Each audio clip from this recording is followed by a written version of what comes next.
Yep, sounds great. Let's start with Compass Zillow.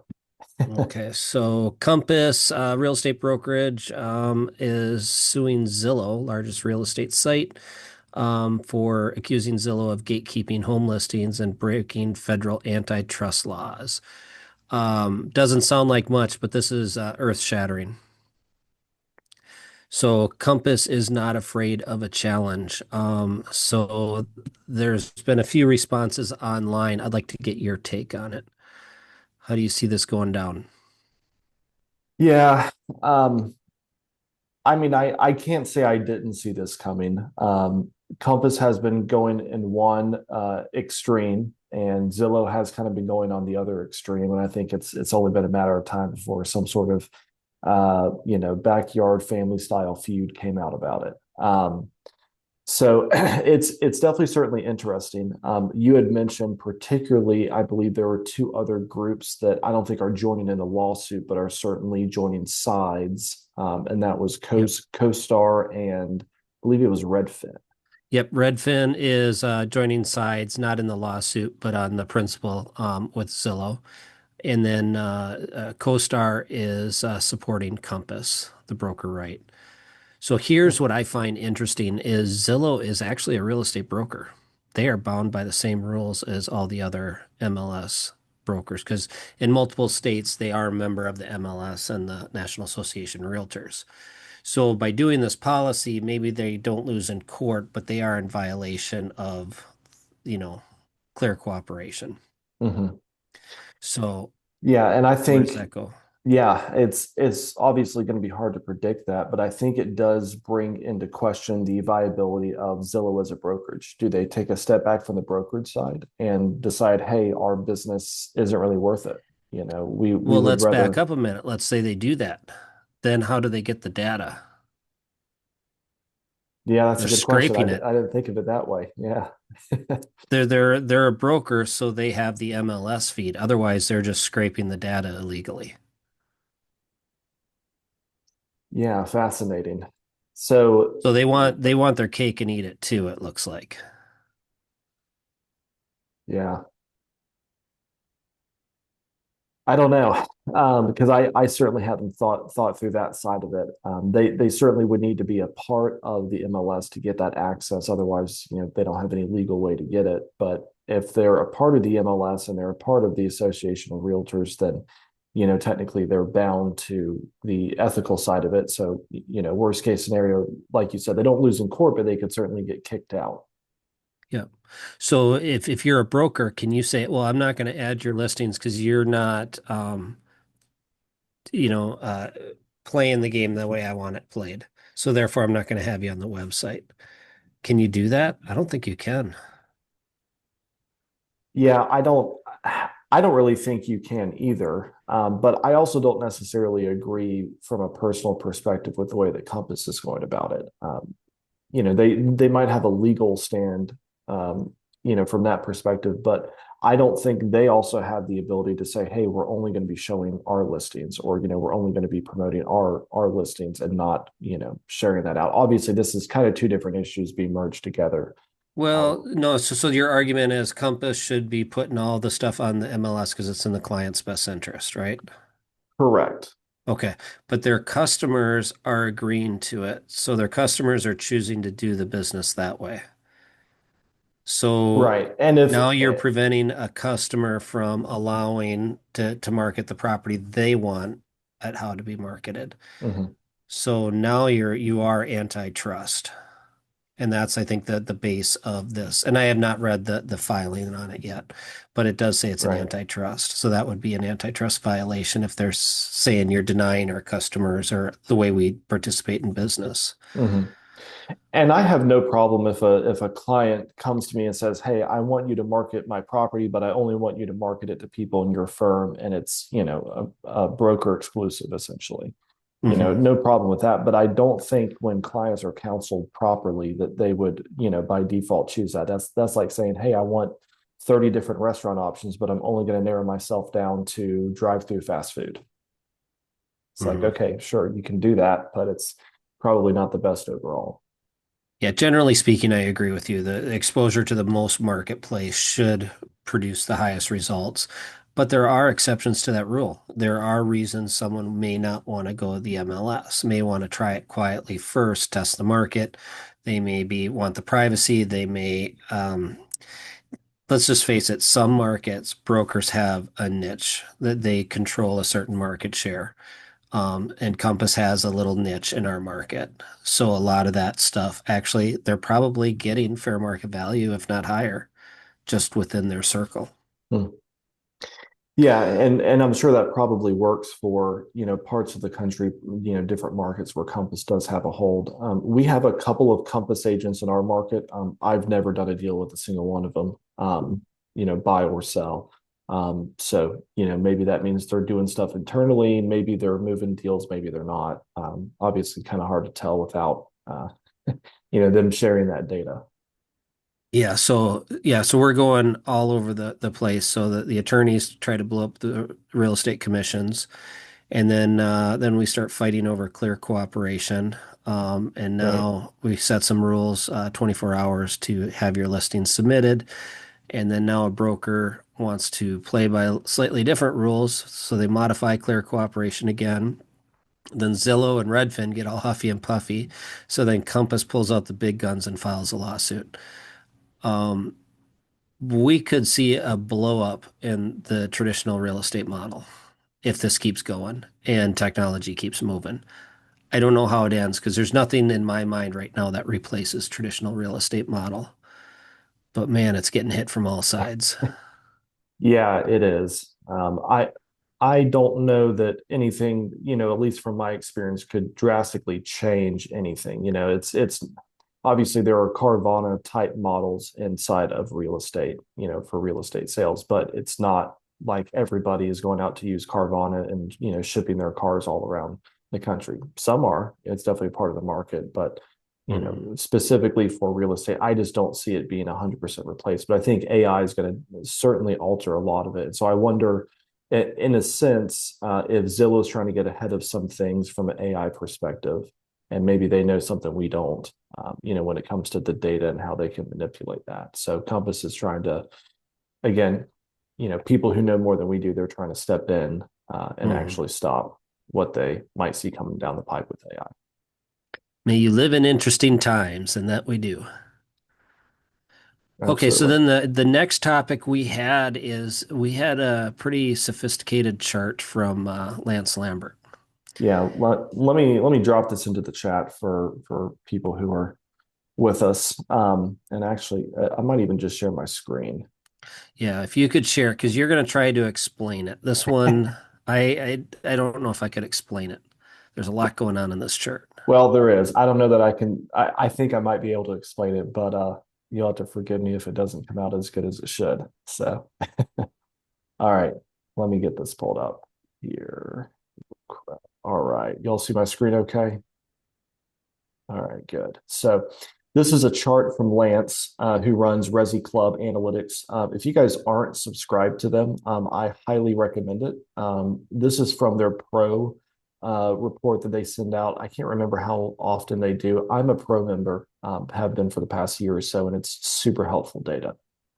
In particular, this is looking at some of the mechanics behind mortgage rates, particularly with some things, some levers that the Fed can pull. So let me get this pulled up a little bit bigger. This is a very visually intensive chart. So there's a lot of things going on here. So let's kind of look at it from top to bottom. And what I mean by that is looking at the dots. There are different colored dots for different years. Gray, which is the majority of the graph, is going to be basically think of last 50 years leading up to 2019. 2019, right before COVID, is going to be in yellow. COVID year 2020 is in red.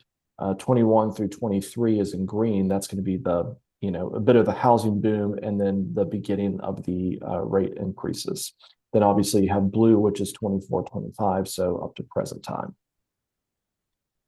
So the first thing that I'm taking a look at I'm almost entirely kind of ignoring the gray dots. They're all over the place. They're it's over a 40-year time span. It's a little hard to figure out where interest rates are versus unemployment rate. So I'm not going to try to correlate that.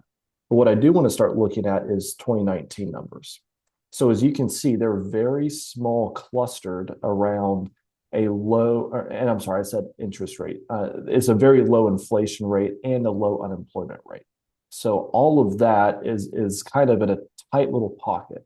It's going to make it easy for the Fed and others to really kind of hold things where they're at. That's why we didn't see a lot of rate drops in 2019 comparatively to 2020 or early 2021.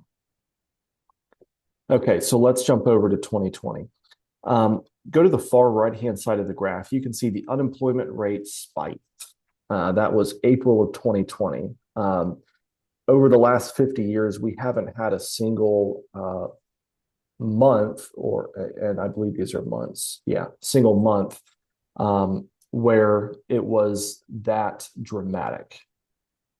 So, we go from having normal unemployment rates, I don't know what it was the month prior, let's call it 4.5%, 5%.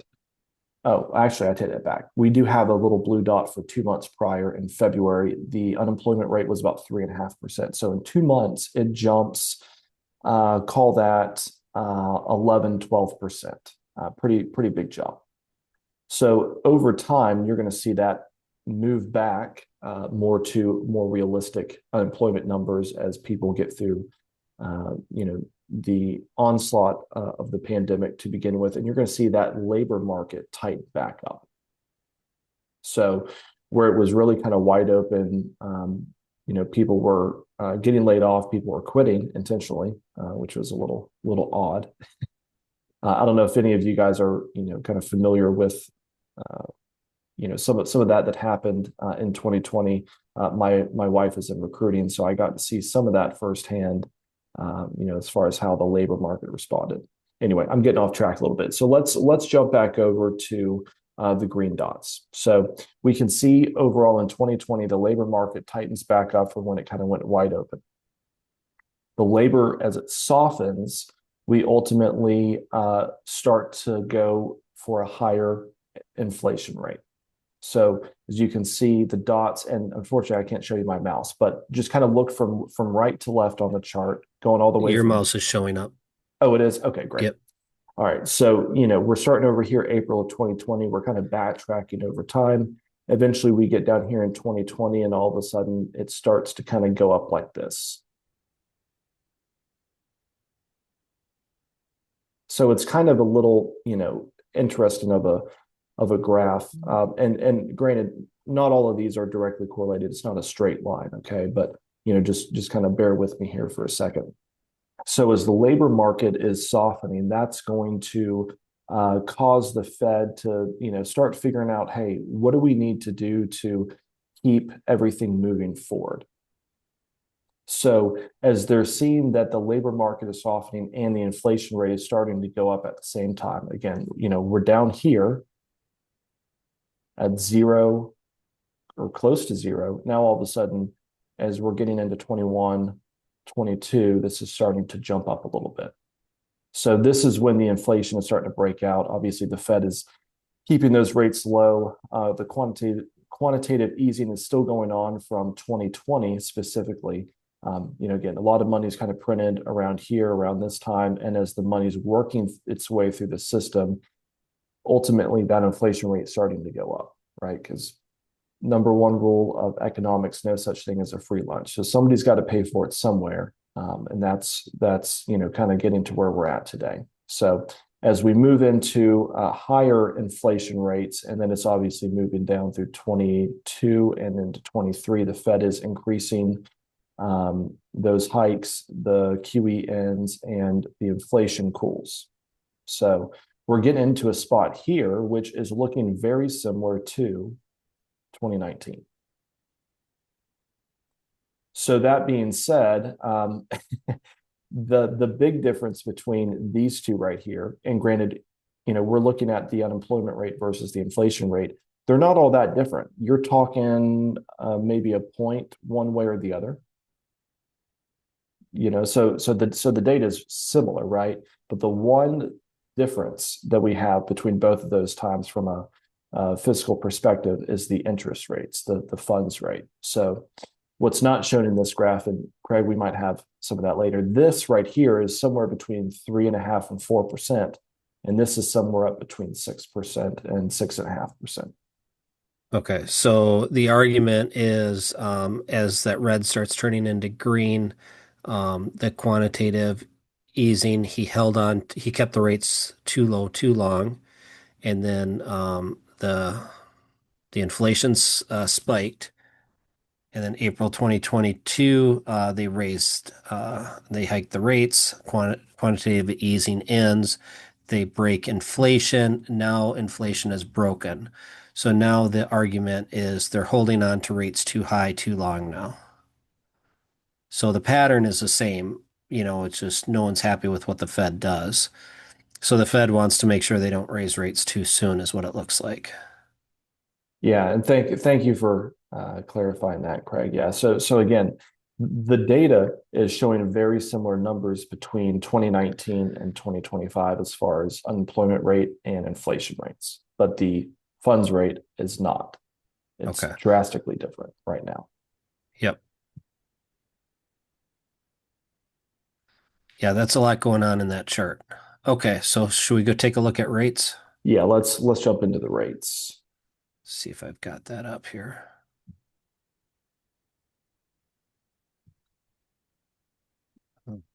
Did you want to go into the Logan Montashami report or or Lance's future forecast on the Let me rates? see if I can share this. I got some of these saved. Share screen. Okay, is this being shared? Yes. Okay. So basically, we're jumping from Fannie Mae's updated forecast of the 30-year fixed rate mortgage. Again, this is Lance Lambert. So third quarter 2025, 6.5%. Fourth quarter, 6.5%. Next year, 6.3, 6.2, and 6.1 at the end. This is Fannie Mae's projection.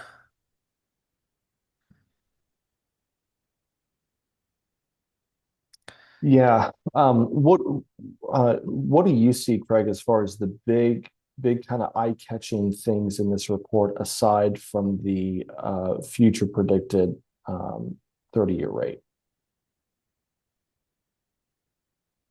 I'll be honest, I was just kind of focusing in on the rate. I'm looking at housing starts one unit seems to be holding flat. Mm-hmm. The one thing that kind of was interesting to me, at least, and not that I know too much, but the the percentage change for the new single family and the existing single family are both increasing between 2025 and the end of 2026. I mean, you're talking about going up, you know, I don't know how many hundreds of thousands of units that is. I can't find a measurement there at the bottom, but uh, Yep. it's looking like it's going up in thousands of units. So there's an increase there in supply is what is the way I'm interpreting that. Okay. So I don't So know if as the rates increase in lower, they're supply, projecting that new construction starts will pick up and add more to supply. which I think could, if that is indeed what happens, that could mean great opportunities for buyers because now they're getting low interest rates and presumably more inventory on the market. So, builders, just like anybody else, have to move that inventory. Yep. Okay. And then Logan, this is the one you were asking about. This chart's showing up, right? Correct. Yeah. Yep. Craziest year in housing ever, 2022. So this is the wild range, 30-year fixed rate average, 2012, 2013. Look at 2022, how much that spanned from like 3.2, 3.3% all the way up to like 7.25. That's quite a range. Yeah. It's quite a range. again, I think kind of going back to the chart that I showed earlier, some of those dots on this chart, Craig, that you're showing are correlated to my chart in the fact that, the the labor is softening and the inflation's going higher. So as the Fed starts to increase those rates, you're seeing that so that they can try to stop inflation, which ultimately is why you have such, I think, a wide disparity there. Mhm. So hopefully these will start to come down. And then if we look at the spreads, is this chart showing up now? The mortgage Yes. spread Hmm. between the 10-year Treasury yield and the 30-year. The spread is 2.4 percentage points or 241 basis points as of June 18th. So the spread is usually 1 3/4, 1.76 since 1972. That's the average. So we're way above average. So if these spreads came back more in line, you're going to line up closer to that Fannie Mae prediction. I think that could happen sooner than later. I'm not as smart as Fannie Mae, but I would think that we're going to be closer to 6% by the end of the year. But then crazy stuff keeps happening. Yeah, I crazy didn't have a stuff. lot of this Yeah. on my bingo card at the beginning of the year. Yeah, me either. Me either. What so I know you were utilizing some of your AI tools to kind of break down this one in particular because I know I had some questions for you offline. What really kind of stood out to you for this one, or different things that the AI mentioned for us? Oh man, now my whole brain just went blank now that I'm on the spot here. Um, I think we were questioning when you and I talked earlier is why the 70s were so low. Oh yes, Yeah. yeah. That's what it And was. yeah, so we started inquiring with our AI on, why did that period from like 71 to 1980 remain below the average spread? And AI came back that the best answer it had was that the market was simpler then. It wasn't as complex. So there wasn't as much risk in the system, so the banks were able to keep those spreads lower.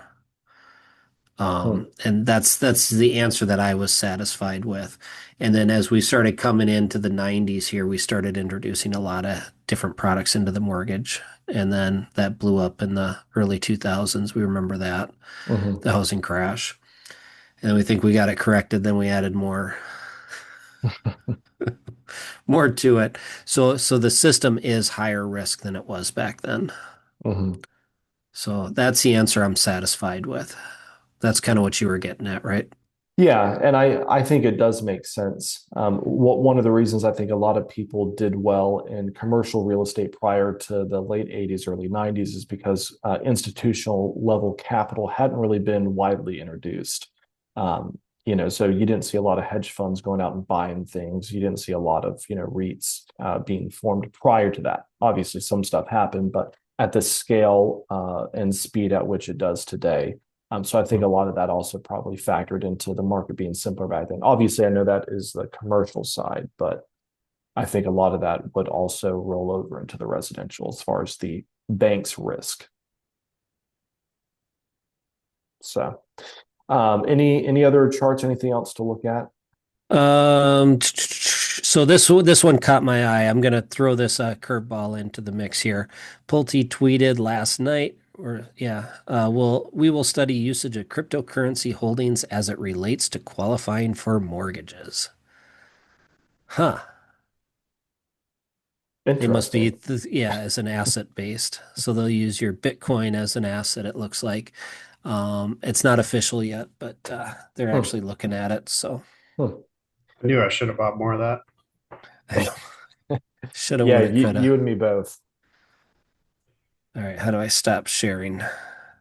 I had one commentary on the Fannie Freddie. I downloaded that image and dropped it into ChatGPT just to see if it highlighted any interesting things. The one thing that kind of jumped out at me from their summary was total home sales projected to climb from 4.7 this year to 5.2 in 2026. They're driven primarily by existing home sales returning to strength 9.5% year over year in 2026 is kind of how they summarize that. It's kind of hard to see that in a chart, but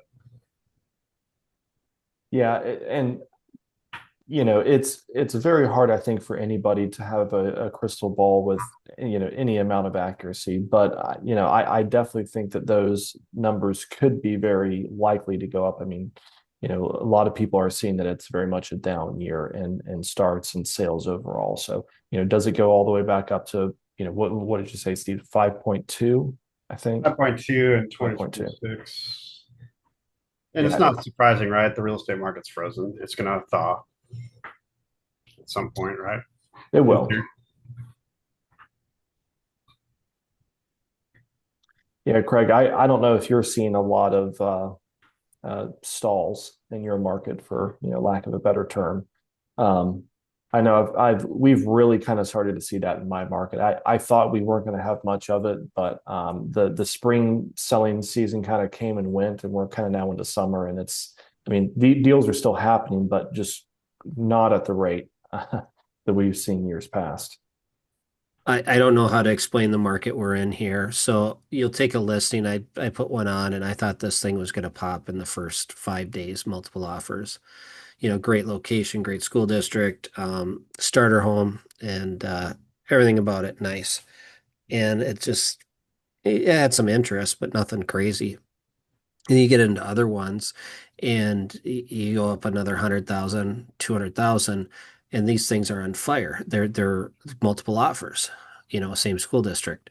So it's almost like this, I'm going to call it millennials, the first time home buyers, they're jumping that starter home and they don't want anything they have to pick up a paintbrush for. And they just dive into 650 and skip the 400s. That's what it feels like right now. The house has to be in perfect condition right now, and if it is, it's getting multiple offers and bidding wars going 50 grand over. Yeah, I've got a friend who's 32, just got married. Him and his wife both make bank, and they're jumping the starter home altogether. Um, like you said, supporting that statement that they're jumping into the forever home. Hmm. A little different than my generation. Yeah, I'm still trying to get out of the starter home. Damn. Now, the good news is the starter homes make better rentals, so that's what it's all about. It's all about becoming an accidental landlord. Otherwise, you Yep. never would figure this stuff out. Yeah, so that's kind of what I've got in the news. What are you guys seeing out there? Seeing a lot of listings in Jacksonville. Lots. Anything coming into line? Finally got two to actually have positive cash flow. Okay. There you go. One's super interesting, has an ADU. It's the only reason it gets a 7% yield. Hmm. So I'm pursuing that one hardcore right now. Nice. Is that the option? I mean, can you drop an ADU on any of these in Jacksonville? This is probably an unpermitted garage conversion. So I need to do some due diligence on that. Um, it's a real interesting, it's a really good location. I live in a historic neighborhood, and it's kind of the next historic neighborhood that's about to get gobbled up. Okay. And it's an elderly couple, and they have I spoke to the listing agent. I'm unrepresented right now.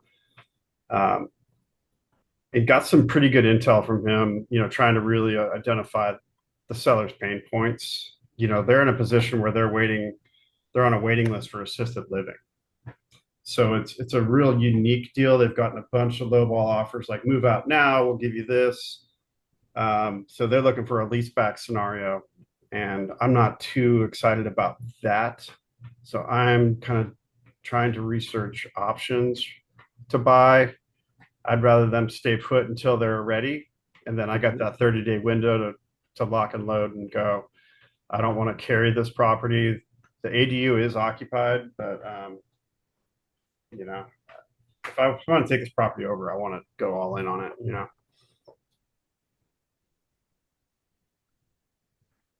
guys ever Yeah. you guys ever done I option stuff for I was scanning. There was these, and I can't find it. I wish I had it. There was these pre-built tiny homes.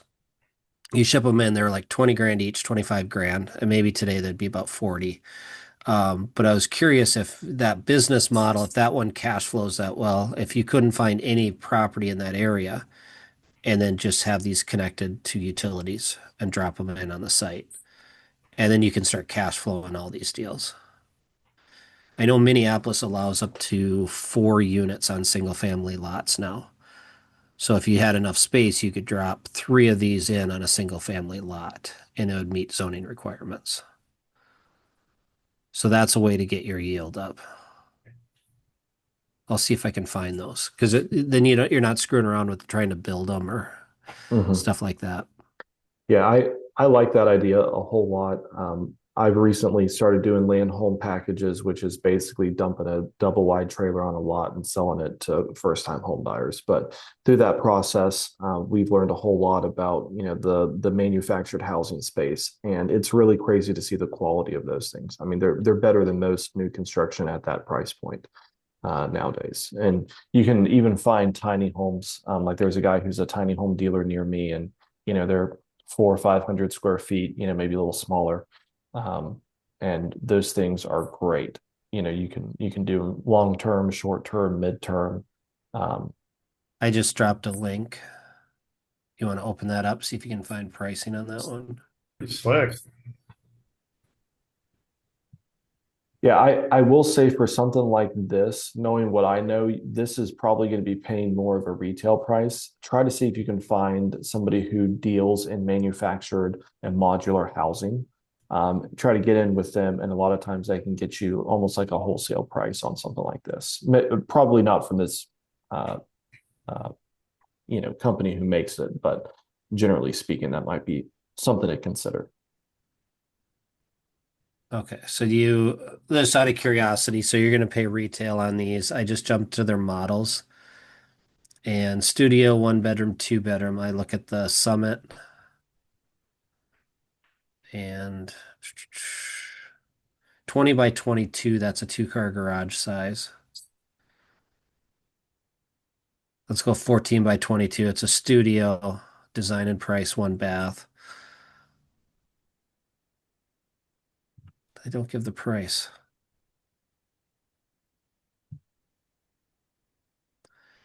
A page earlier gave the price. Yeah, the Summit series starts at 42,000. Okay. So we'll call it 60,000. What would that rent for in Jacksonville? 1,000 square foot, Yeah. two one. I think it's a 1 bedroom for the 60 because it goes up to 100 some thousand, right? Depends where you are, man. You know, these lots are all tiny, uh, close in. Pretty much have to go outside the beltway that surrounds the city to more rural areas. Yeah, I work for a mining company out in the sticks, and every good old redneck's dream is just to have a double wide and 2 acres of land. They can shoot their guns, have their bonfire, and they don't care if it has a slab. Uh, you Yeah, know, that's not this product. yeah, clearly not. I'm just talking about demographic trends. Yeah. Especially when you get into rural areas. But Jackson's a little. There's some little lots like that you can find, I'm sure. Uh, So it looks like for this, I've got a 20 by 22, so it's only a 440 square foot box. If you get it fully equipped, it's about 106,000. If you do shell only, it's about 53. For how big? 440 square feet. Okay. I just sent another link. This is the I don't know. But it's basically 22 to $25,000. So we'll look at one of these, the Pagoda right. 22,000, it's a 10 by 12. That's a shed, right? You got basically one room. It's 120 square feet, 2 by 4 wall framing, 2 by 6 roof rafters. I don't think that'll fly in this market. Why are we talking about ADUs? Just curious. Steve was talking about he could get something to cash flow because it has an ADU on it. So then I immediately thought to what Hunter was doing, and now you can modify any of those houses that he's looking at. So suddenly everything he looks at could cash flow if you could add ADUs to it.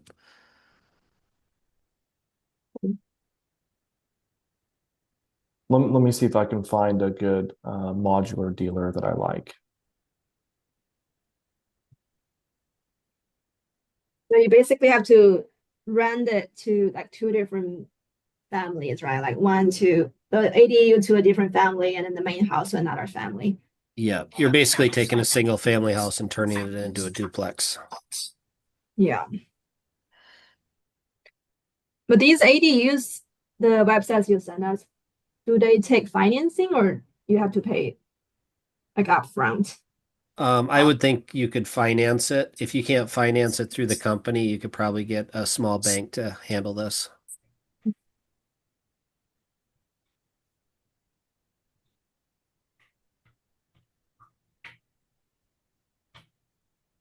But to Hunter's point, you were looking at $22,000 for a 10 by 12 shed.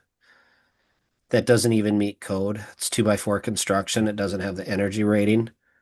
There's really no plumbing in it. That's really Right. expensive housing. Like tiny Mhm. houses are probably the most expensive form of housing we could introduce into the market, especially on a per square footage. Yeah, if you're looking for something smaller like that, I would almost tell you to go ahead and get a manufactured house. So, for example, I can get a single wide manufactured house. Now, technically, this would be considered a mobile home, so there might be some land restrictions, but I can get you a 3.2 that's probably 1,100 square feet for 45 grand in my market. That's everything not set up, so there's probably another $10,000 in setup cost, but 55 grand for something that's fully functional, comes with all appliances. It's basically turnkey. How many square feet? It's about 1,100. Yeah, so you're not going to fit it on most lots. It is a 16 by 40 or 50 something. Yeah. I'll let me see if I can pull it up.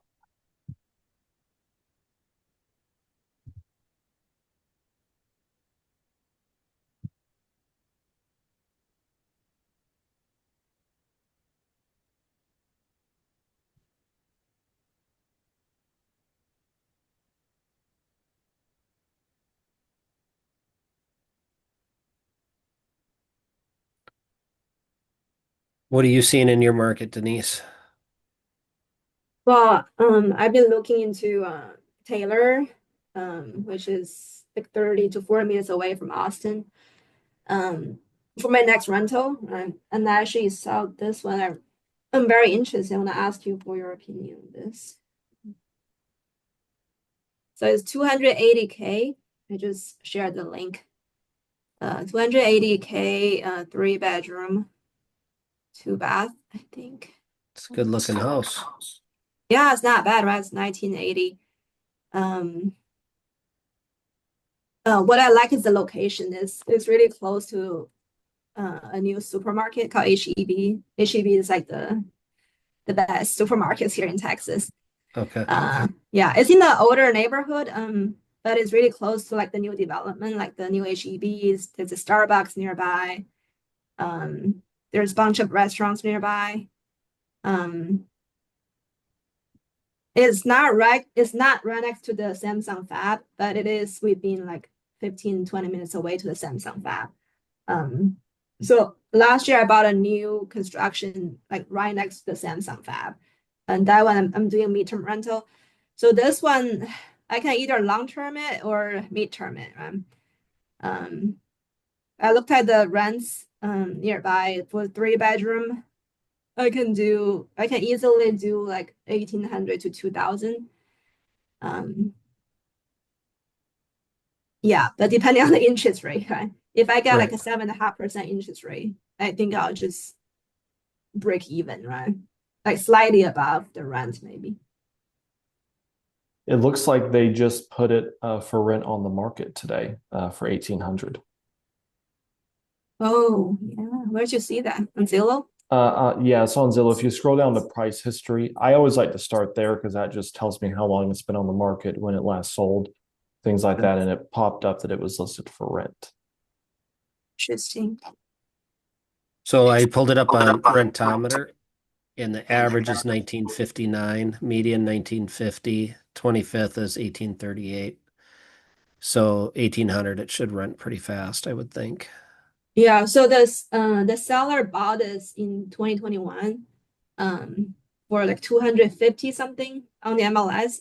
But Zillow is not sharing that data, right? But they bought it for like 250 something, I believe.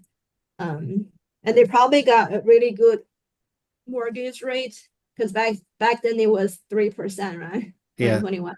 Yeah. Do you guys think this? I think this will be a good one to do like subject to, right? I just don't know if the seller is willing to do it. Well, it all depends on their pain level and motivation. I mean, I've bought, I don't know, probably a dozen, 18 sub twos at this point. But you really have to make sure that there's enough motivation to do it, because the seller is basically putting all their faith, hope, and trust in you to continue to make payments for them. So it's really about transferring their comfort and just making sure that they fully understand and are okay with everything. If they have a low amount of equity, it's probably a good sub two. If they have a large amount of equity, they might not be motivated to leave all that money tied up, and you might not want to put 50, grand down. But, granted, I don't have that data, so I don't know how much their loan amount is. Yeah, I don't think they have a big equity in there because they just bought it in 2021, right? I mean, the price hasn't increased that much. So on a subject to, you know how that works, right? You ask the seller to quit claim the property over to you and keep the mortgage in their name. Mm-hmm. So So do I would pay them you, a down payment? yeah, you're going to give them a down payment and stuff, but put yourself in that seller's position. What would motivate you to give over the property, all the rights and title to someone else, and you keep the mortgage in your name? If the person doesn't want to doesn't want to live in there and pay the mortgage, if they have If they financial can't troubles, sell then it, if they're in yeah, financial trouble. Yep. yeah. Because it's kind of a risky play. There is a different way to do it. It's kind of like a lease option. And then that way the seller can keep the title in their name. So it's less risky and you can still kind of wrap that mortgage. You run the similar risks on the due on sale clause. But at least you're not going to be alerting everyone the due on sale clause because of the filing of the title. Or I can ask them if they're interested in seller financing with a higher Contract for interest deed. rate. Yep. Yeah, like if they, assuming their mortgage was in the 3% range, right? If they gave me a 4% mortgage rate or something, in Mhm. 4 or 5 below the market rate, that they're still getting a spread, right, between their rate and my rate, right? At least they'll cover their mortgage and they make a little bit more on that. That's Hunter's World. Do you know how to structure a deal Um, like that? Yeah, Denise, I'm sorry. I was checking on something. Could you repeat the last little bit of that? Well, I was thinking if they got their mortgage in March 2021, they probably Mhm. have a 3% interest rate. If I offer them to do a seller finance deal with me and give me an interest rate somewhere between 4 to 5%, they would still have that interest spread, right? They're still making that, 1.5% spread, meaning like Right. my payment to them covers their existing mortgage payment and more. Sure. And you could certainly do that. I think it would get a little tricky though. Normally when you do a and I should say normally, in the states that I've worked in, because every state's different, you normally do a wraparound mortgage. And the wraparound mortgage is really what protects the seller in the event that you default, because that allows them to foreclose and take the property back without affecting their underlying mortgage, typically. So if the wraparound mortgage is at a higher interest rate than the underlying mortgage, then in reality, you need to make a payment to the seller for their full mortgage payment plus whatever, the difference is. But that's really risky because how likely is the seller to continue to make that payment underneath? Yeah, I They don't might want to just do that. pocket the money. And No, if they yeah, I don't and if they have low equity, I wouldn't even offer to pay a higher rate. I would just try to say, hey, why don't you let me come in, take over the payments for you, and that way you don't have to worry about being a landlord and issues when the plumbing messes up, when the HVAC goes out, whatever other issues you guys might commonly deal with. So you could use that to talk with the agent, talk with the seller about just taking over their payments. So are you talking subject to then, Hunter? Correct. subject Yeah. to, yeah. Because really, you can do seller financing on something that has debt, but it gets really wonky because you got to do either a wrap or a second or some sort of weird combination. So it's easier to end up doing just straight sub two or do a lease option. If it's owned outright or there's enough equity that the seller could pay off the debt with your down payment, then I would do seller financing. But I typically don't try to blend them together unless there is a very clear, equity profit for the seller, and I'm convincing them to hold a second mortgage, which is seller financed. So basically, they finance some of their equity to me over time. PropWire is claiming that it's paid off. If you look at that link I dropped in there, have you verified that they owe money? Let me see that. Yeah, if you go to PropWire, that link, it's showing 280,000, 100% equity, no balance. It's 100% equity?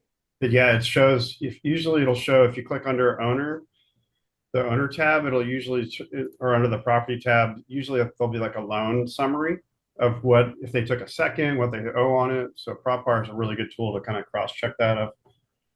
I've been using. It's free.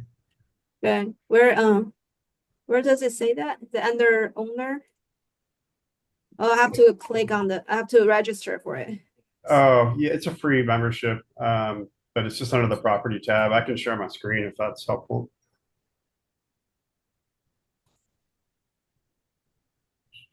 Yeah, sure. I'm looking at it. I just don't see that yet. It says 100% equity. We can look it up 100% in equity. Property Radar. Yeah, it says it's free and clear, high equity. Usually they'd show like the loan amount right here. Yeah, I see that now, 100% equity. Yeah, so they can probably, you think, would they be interested in owner financing me? Of seller financing me? I mean, maybe. I guess you'd have to, talk with them and see. It probably comes down to basically whatever the payment they would be getting. That's normally the hang up I have when talking with sellers is, for example, this property is going to rent for 1,800.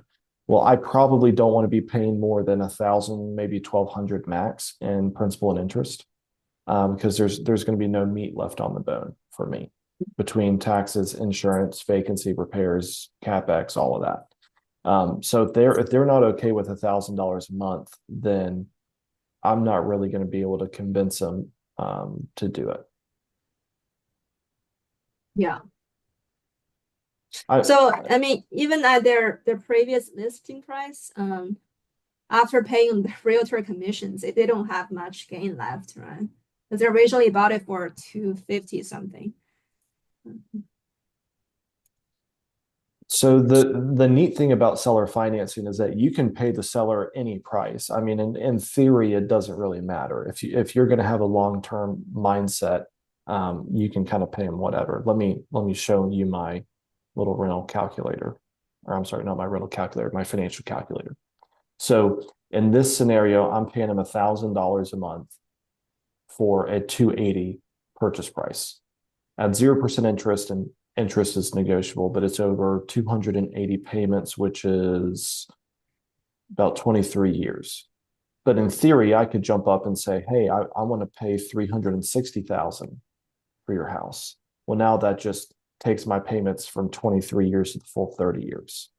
Same amount of principal being paid down every month, still 0% interest, but I can play around with the present value or the sales price effectively. So it all just kind of depends. But really, I found for most sellers, they get caught up on either the price or the payment or both. They want their price, you get your terms. So at least you can try. Yeah. They get one or the other. They don't get the price and the terms. Okay, I pulled this up on Property Radar. They put 46,000 down. They paid 230,000 March 30th, 2021. Estimated equity is 114,745 unless they made additional payments. But that's what Property Radar is estimating. And they figure a loan balance of about 166,000 right now. Oh, they have a loan balance. Okay. Yep. Yeah, Well, probably it's not always 100%. So take that with a grain of salt. yeah, and I don't know how Property Radar, how accurate it is either. We got two different sources giving us two different numbers. Property Radar's rent estimate is 2484. HUD fair market rent is 2484. Value break even is 1825. Denise, are you an agent? Yes, I'm an agent. Why don't you just call the agent and see what's up? Yeah, I think I will. Yeah, but I don't want to do like conventional, like 25% down on this, right? Yeah. I want to do a deal, yeah. See if they're open to creative financing. You never know. Maybe this guy wants to. Who knows? Until you know what the seller's drivers are. Mm-hmm. Worst case scenario, you exit the conversation like, hey, if you have any off market listings, would like to establish a relationship with you. Yeah. Yeah, Denise, the another- MLS says they closed their closing price was 254 back in March 2021. So they're not making much money after paying the commissions. If they sell this house, right, the conventional way, they don't really make much money left, right? Because 280 times 6% commission, that's like 16K they're paying. Another way to think about this, Denise, if this helps you at all, if you were initially planning to buy this house and put 20% down, I don't know what that number is. Let's just say it's 60,000. That 60,000 you could be willing to kind of pay out of your cash flow, so to speak, until the rents appreciate in the area to actually break you even or cash flow. What I mean by that is that you could pay the seller $1,500 or even $1,800 to get the property, knowing that you're going to be losing, let's call it $500 a month, which is $6,000 a year. In other words, you have a 10-year runway if you were still going to put the same 20% down, if you really liked the house and you really wanted to get the deal. Obviously, I'm not going to advocate for you to overpay for something or pay more than you need to. But if you wanted to find a way to get the deal and the seller was stuck on price, that's another way for you to kind of think about it. Eventually, probably within 10 years, those rents are going to come up above 1,800. Maybe they go to 2,000 or 2,400. And now you're actually making money on it. Not completely, I didn't completely follow you on the 60,000 down and pay. I didn't get that part. You were saying like, oh, I'm losing cash flow or something in the front. Right. So you said something a second ago that you were thinking about buying this with a conventional. Obviously, you don't want to do that. But if you have that same kind of logic, you would have to put a 20 or 25% down payment to buy the house, which is going to be a chunk of cash out of your bank account up front to buy it. Yeah, yeah.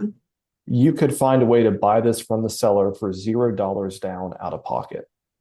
In exchange for buying it $0 down, you might pay a higher monthly payment. Yeah, higher probably all principal if you structure it right.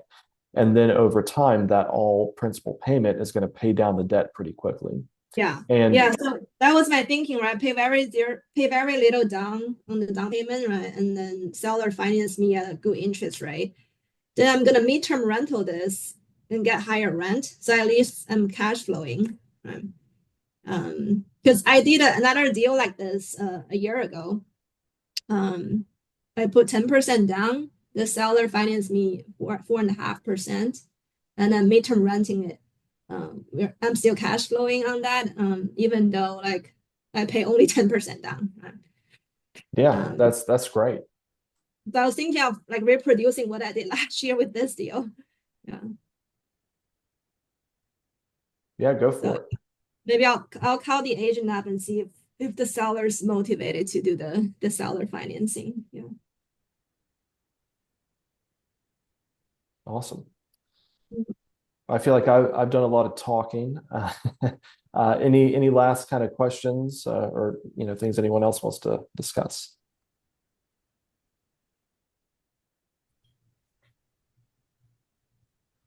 Uh, I'm trying to figure out how to proceed with this property I put in the chat there.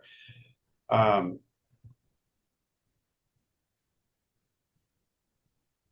not represented. I understand the seller's challenges.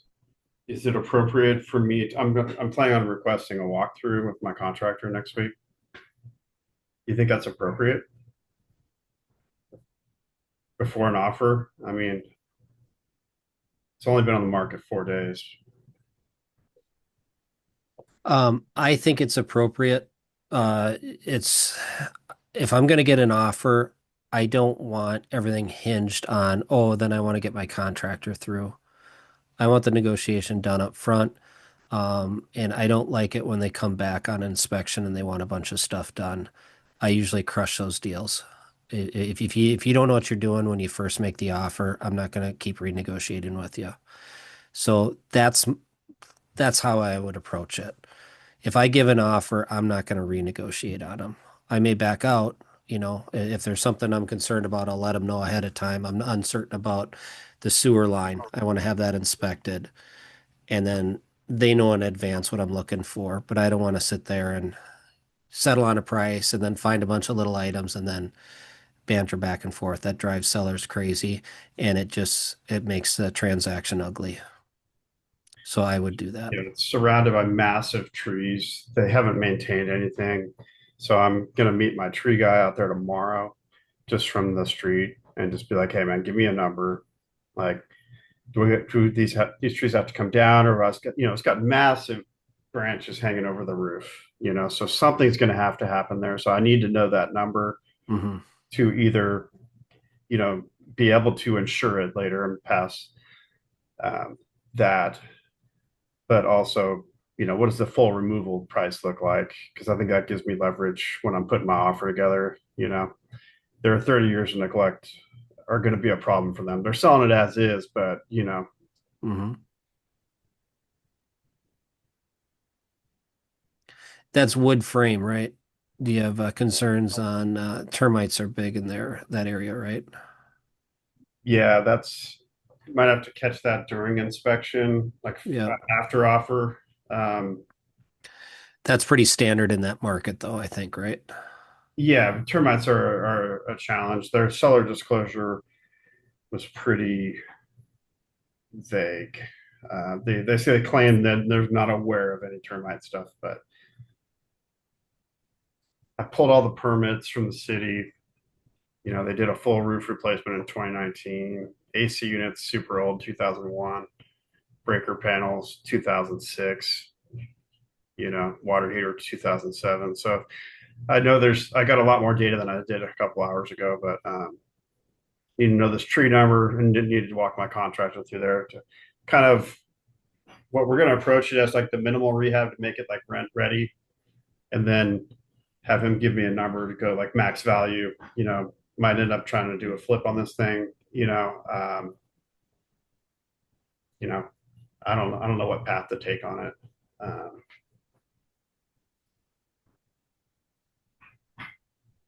it all depends on what if you did the full rehab. I don't know what you can get on the ARV. Probably 350. They're at 250 right now.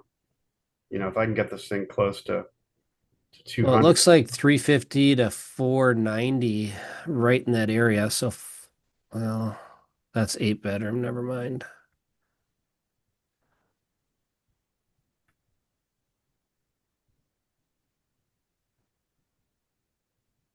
So I can, if I bird it and kept it, at least everything, would be all shored up. If I go all in on it and do hard money on it or something, that might pencil. I don't know how much of that I could walk back out at refi. Haven't run those full numbers yet because I don't know what the numbers are yet.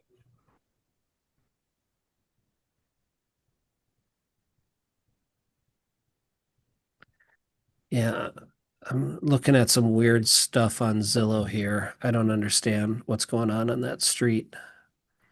It looks like multifamily housing. Yeah, there's a little bit of that down the street. It's a historic neighborhood that's been neglected that's turning over. I live in Oh, the, yeah, okay, so this one looks completely redone. 4002 College Street, 4 bedroom, 2 bath, 1,549 square feet. They're at 354. it's What's going on there? there's high flipping activity in that neighborhood. Okay, how much is the one you're looking at? 250 asking. How much work? Do you see 4002 College Street?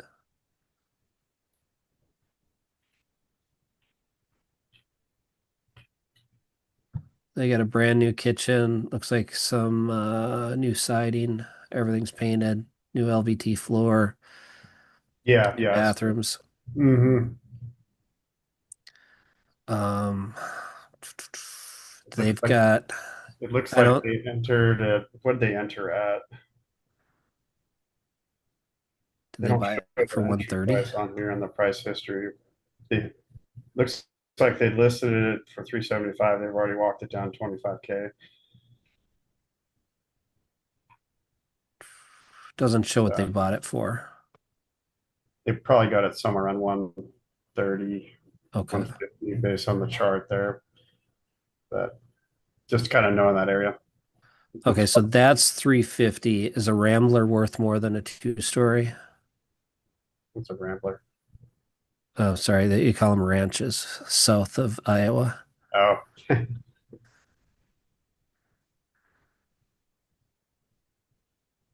I don't really know how to answer that. It depends on the tenant or the, One level living. It's up here. It's worth more money to have a ranch. yeah. Okay, so let's say you did the kitchen, bathrooms. If you put 100,000 into this, that condition would probably be similar to that one for 350, right? Probably. How much of the work do you do yourself, or do you have to hire it all out? I'm not doing it. Okay, so you're gonna have 100 into it. Yeah. There's no margin left to flip it. I'm basing that off of just this Zillow and the other Zillow. There may be other comps in the area that there may be a reason that one's 350 and not 450.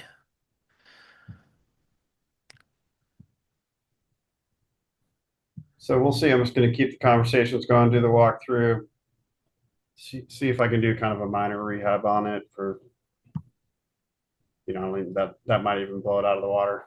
Mm-hmm. It may just fall through, which is fine. Not emotionally attached. If you can get the work done for 50 grand, then it starts to make sense. Like my formula, I'll say, okay, after repair value would be 350, and I'll go 80% of that. That's 280. I want to be into it for 280. And then let's just say I can get the work done. I'm going to say 40,000 just to make the numbers work here. If you paid 240 for it, you could refinance it and get all your cash back out. You could fix it up, put 40 grand into it, refinance it, get all your cash back out, and theoretically still cash flow. That's the ideal scenario. So this price is really close to working. It'd still work. It's just not hitting that 80% threshold. Yeah, I think a lot of it hinges on the roof and systems, if it needs a rewire and, it's a 1929 house. Mm-hmm. So it's a tricky That one. feels like it should be worth more than 350 to me. That's what I don't understand.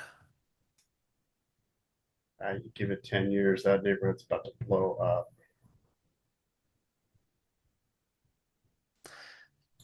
Yeah, here's a 1,600 square foot one for 380. So maybe you're just ahead of the curve a little bit. Yeah. Keep chasing it down, keep doing the work. Oh, absolutely. Okay. It's real close to working right now. It's just there's not enough room in it to be an immediate flip.